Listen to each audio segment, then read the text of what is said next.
जय श्री महाकाल आदेश। सानिध्य साधना। सानिध्य साधना के लिए कई साधकों आप सभी ने जानकारी ली है। तो क्या है कि कई साधक ऐसे हैं जिन्हें उसकी फीस बहुत ज्यादा लगती है, लेकिन एक विकल्प और बनाया गया है जिसमें न्यूनतम राशि, बहुत कम राशि जो फीस है उससे 10 गुना कम, जो सानिध्य साधना की फीस रखी गई है उससे 10 गुना कम, ऑनलाइन ग्रुप के माध्यम से आप सभी वही साधना अपने घर पे कर सकते हैं। लेकिन मैं हर बार कहता हूं कि थोड़ा अंतर होता है, 19 और 20 का अंतर होता है प्रतिफल। जैसा कि जब आप मेरे पास होते हैं, जब आप सानिध्य साधना के लिए आते हैं, मेरे पास नहीं, आप कहीं भी जाइए, सानिध्य साधना अगर आप कहीं करते हैं तो वहां जो आपका मार्गदर्शक है वो होता है, आपकी हर चूक पे नजर होती है, जहां आप गलतियां करते हैं वहां वो टोक देता है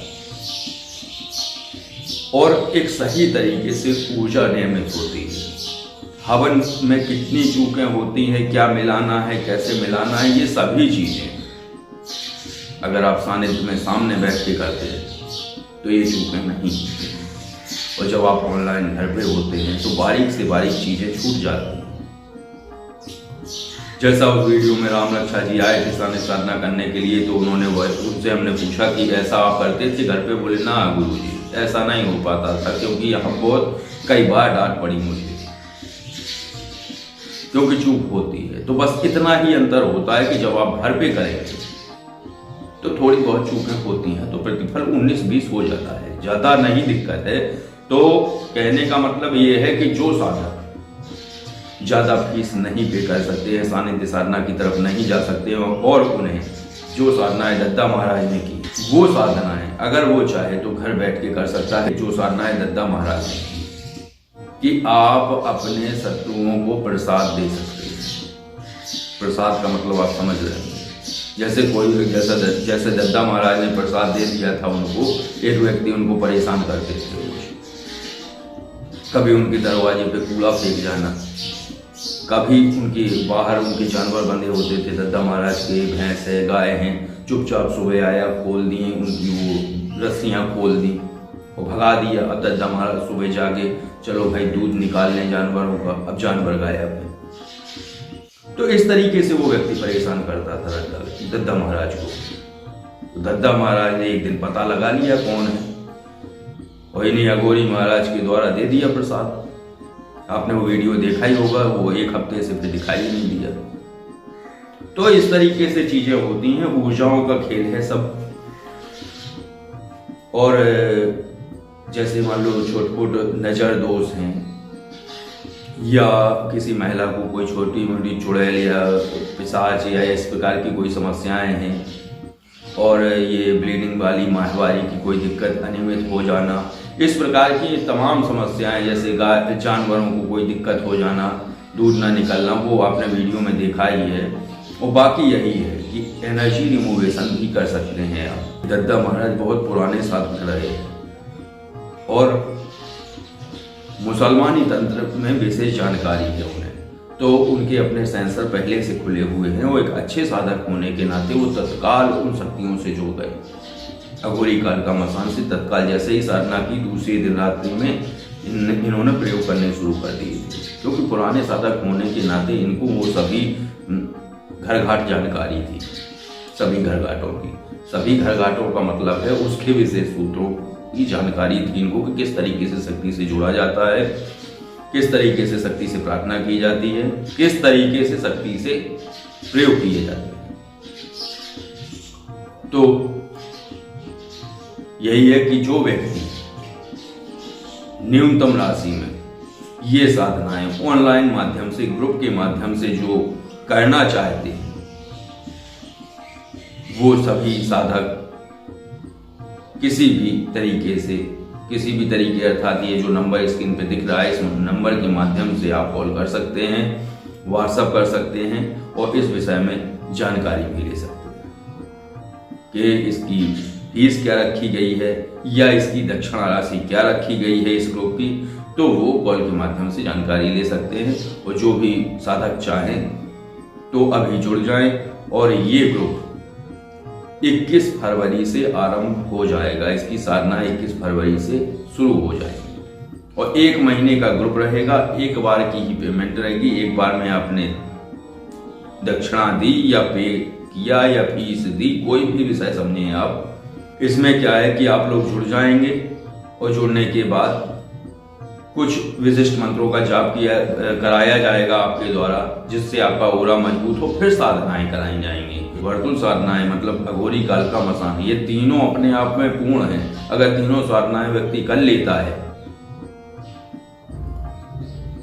तो मैंने एक बताया था कि अघोरी महाराज एक ऐसी शक्ति है कि जब उन्हें लगता है कि कोई उन्हें पकड़ रहा है और सामने वाला हावी हो रहा है, सामने वाला अर्थात सामने वाली शक्ति, व्यक्ति नहीं, और वो हावी हो रहा है, तो इनके पास दूसरी विधा है, निकृष्ट विधा।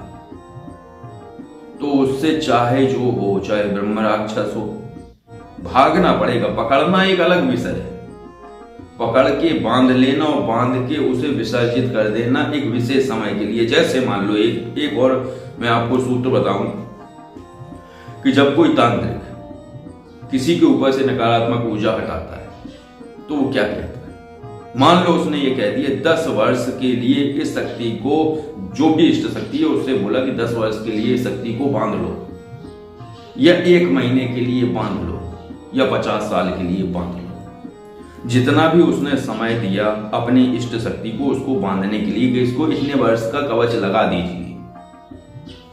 मान लो उसने कवच लगाया 5 दिन का, और जो ऊर्जा, जो नकारात्मक ऊर्जा उस व्यक्ति को परेशान कर रही है, उसका समय मुक्ति का 3 दिन बाद है, और इसने कवच लगा दिया 5 दिन का, तब क्या होगा? ये पाप का भागी बनेगा। उसकी जो इष्ट शक्ति है उस पे दोष लगेगा विधि के विधान का, क्योंकि विधि के विधान में 3 दिन बाद उस नकारात्मक ऊर्जा की मुक्ति का समय है, तो इसने कवच लगा दिया 5 दिन का, तो फंस गई वो ऊर्जा कि ना वो मुक्त हो पाएगी। यहां विधि का विधान बिगड़ रहा है, और इधर वो 5 दिन का कवच लगाए तो उस शक्ति की आने जा रही है। तो साधकों के भ्रष्ट होने में, साधकों को दिक्कत आने में, साधकों को इसीलिए आपने देखा होगा सबसे बुरी स्थिति में होते हैं ओझा और तांत्रिक। कई, सभी नहीं, जो जानकार हैं, जिनके पास सही सूत्र हैं, वो कभी दिक्कत नहीं होती उनको, लेकिन अधिकतर आप देखेंगे मैले कुचैले गरीब।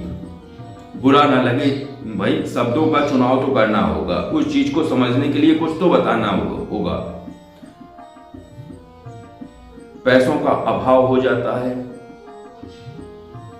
और दिमाग उतना काम नहीं करता। एकांत प्रिय, चिड़चिड़े, गालियां देने में नंबर 1, और उनकी खुद की शक्तियां उन्हें पेरने लगती हैं। क्यों पेरने लगती हैं? क्योंकि वो उन शक्तियों से किसी तरीके की गलत कार्य ये कि कवच लगा दो इस पर 1 साल के लिए। अब जिस नकारात्मक ऊर्जा को पकड़ा है उसकी मुक्ति का समय 1 महीने बाद है। अब वो मुक्त होने के लिए जो विधि का विधान है उसका समय आ गया है, उसने अपनी इष्ट शक्तियों के द्वारा उसे 1 साल के लिए बंदिश कर लिया। तो जो प्रतिफल घटित होता है वो उसको भोगना पड़ता है। तो ये सारी चीजें हैं। तो जो भी साधक जो भी साधनाएं करना चाहें, वर्तुल साधना करना चाहे, इस साधना का नाम मैंने खुद ही रख दिया है वर्तुल। इसमें चौंकने की कोई बात नहीं है, क्योंकि वर्तुल का ना ओर होता है ना छोर, वो त्रिकोणीय होती है, ऐसी घूमती रहती है। आप ये नहीं बता सकते कि ये शुरू कहां से हुई है, कौन महत्वपूर्ण है। ये तीनों महत्वपूर्ण है, इसलिए वो वर्तुल कह देते हैं हम। इसमें आप उसमें तर्क ना करें, क्योंकि ये तीनों साधनाएं, या तो आप कहेंगे कि जो है 3 साधनाएं, तो 3 साधनाओं से अच्छा लगता है थोड़ा सा ये कह देना वर्तुल साधना। तो वर्तुल साधना जो दद्दा महाराज ने की है, कालका, अघोरी और मसान की। मसान ऐसे है कि आप जैसे किसी महिला को स्वप्न के माध्यम से बच्चे दिख रहे हैं, स्वप्न के माध्यम से नहीं, स्वप्न में बच्चे दिख रहे हैं और उसे उल्टी सीधी चीजें दिखती हैं, ऊटपटांग भोज्य पदार्थ दिखते हैं और उसका जो है गर्भ खंडित हो जाता है। तो इसके लिए सबसे अच्छी शक्ति यही है मसान बाबा। तो इनके द्वारा वो जो मसान है उस महिला को परेशान किया, इनके द्वारा वो मसान को ये मसान खदेड़ देते हैं और पकड़ के अपने में सम्मिलित कर लेते हैं। तो खुद की ऊर्जा बढ़ा लेते हैं। क्यों बढ़ा लेते हैं? वो क्यों नहीं बढ़ा पाता? क्योंकि उसके पास भक्ति की शक्ति नहीं है और इन मसान बाबा के पास इस साधक की भक्ति की शक्ति है, तो ये बहुत प्रचंड हो जाते हैं। इसी प्रकार वो अघोरी बाबा हैं, उनको भी भक्ति की शक्ति से वो पोषित होकर वो भी प्रचंड हो जाते हैं। इसी प्रकार कालका। तो ये शक्ति तीनों मिलकर इतनी प्रचंड हो जाती है कि अगर कोई साधक इन तीनों का प्रयोग किसी भी प्रकार में कर दे तो इनकी काट बहुत मुश्किल है, क्योंकि पद्धति की बात है। इन तीनों की मार की काट कर सकती है वो पद्धति जो बहुत ही प्रचंड और तीक्ष्ण हो। साधारण पद्धति की वश की नहीं है इन्हें रोकना। हद तो ये है कि दद्दा महाराज एक साधक था या सिद्ध मान लो, बहुत दिनों से वो ओझावाद में थे, भगत थे, हटाते थे, एक स्थान बनाए हुए थे, वहां पे लोग बागाते थे, वो हटाते थे। क्या पता नहीं क्या झंझट हुआ, इन्होंने अघोरी महाराज को उसके छोड़ दिया। तो 5 दिन अघोरी बाबा रहे उसके पास।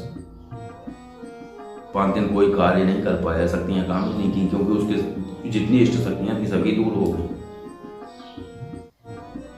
फिर उन्होंने बुला लिया, तब वो फिर कार्य करना शुरू किया। तो यही है चीजें कि खुड़पेंच भी होना चाहिए। प्रयोग किसी से नहीं प्राप्त किए जा सकते, प्रयोग स्वयं किए जाते हैं। दद्दा महाराज ने एक भी प्रयोग नहीं पूछा हमसे कि क्या करें, स्वयं करते थे, लगातार करते थे, रिजल्ट उनको दिखे, अरे ये प्रयोग है सटीक, इस तरीके से करना है। बस इस प्रकार उन्होंने अपने प्रयोग खुद ईजाद किए।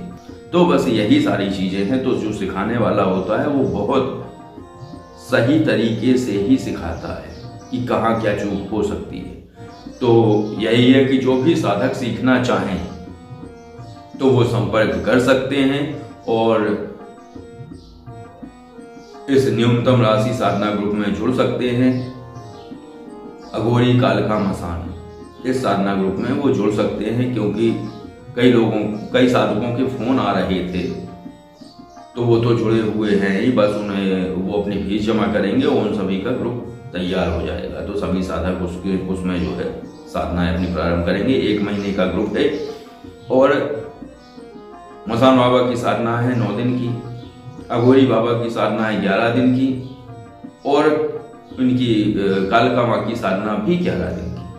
इस तरीके से 1 महीने में पूरा ग्रुप हो जाएगा और 5 दिन आपको एक विशिष्ट मंत्रों का जाप कराया जाएगा, जिससे आपका ऊर्जा मजबूत हो जाए और आप इन ऊर्जाओं का वेग सहन कर पाए। तो बस आज की चर्चा इतनी ही थी।